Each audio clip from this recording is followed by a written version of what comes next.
Jardiner au naturel, ça coule de source sur le territoire de Cap-Atlantique. Ce lundi 3 décembre, la communauté d'agglomération a signé la charte pour un jardinage sans pesticides, avec 12 enseignes de jardinerie bricolage. On s'est rendu compte que beaucoup d'entreprises déjà avaient activé, cette démarche anti-pesticides et avaient déjà mis en valeur beaucoup de produits alternatifs. Donc on a reçu un accueil très favorable, de tous les commerçants qu'on a pu contacter. À l'origine de cette démarche, un constat alarmant de 2003. Nos eaux et nos milieux aquatiques sont pollués largement par des pesticides, majoritairement non agricoles. En 2005, Cap-Atlantique a montré l'exemple avec une charte pour entretenir les espaces publics sans polluer, et notamment la voirie et les espaces verts.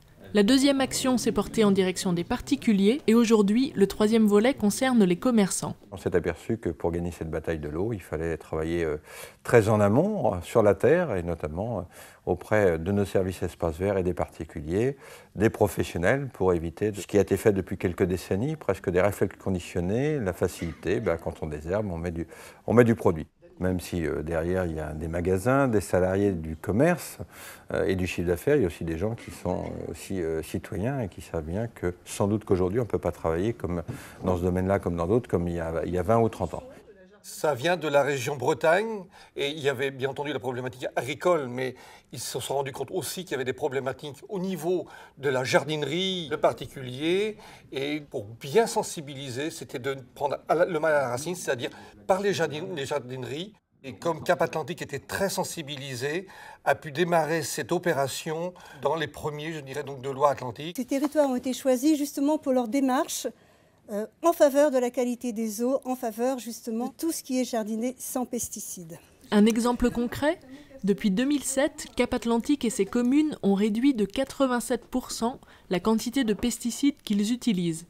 La qualité des eaux s'améliore petit à petit, mais beaucoup reste à faire. Avec la signature de cette charte, les commerçants vont pouvoir mieux former leurs vendeurs et aiguiller leurs jardiniers en herbe vers les bonnes pratiques et les bons produits. Je pense qu'il y a des mises en avant, je pense que tout ce qui est signalétique, PLV, ILV que va nous fournir la charte va nous aider.